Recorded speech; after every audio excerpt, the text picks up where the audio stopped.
আজ 11ই ডিসেম্বর।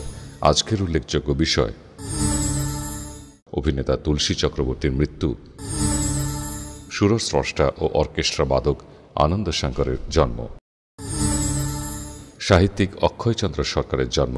সাহিত্যিক অক্ষয়চন্দ্র সরকার জন্মগ্রহণ করেন 11ই ডিসেম্বর 1846 খ্রিস্টাব্দে।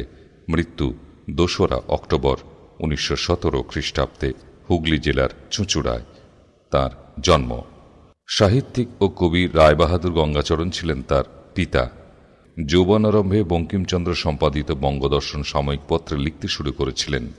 1873 খ্রিস্টাব্দে চুঁচুড়া থেকে সাধারণী নামে একখানি সাপ্তাহিক পত্রিকা বার করেন। পত্রিকাখানির উদ্দেশ্য ছিল রাজনীতি আলোচনা এবং হিন্দু সমাজের ভিত্তি দৃঢ়করণ। নবজীবন পত্রিকারও প্রতিষ্ঠাতা সম্পাদক ছিলেন অক্ষয়চন্দ্র সরকার।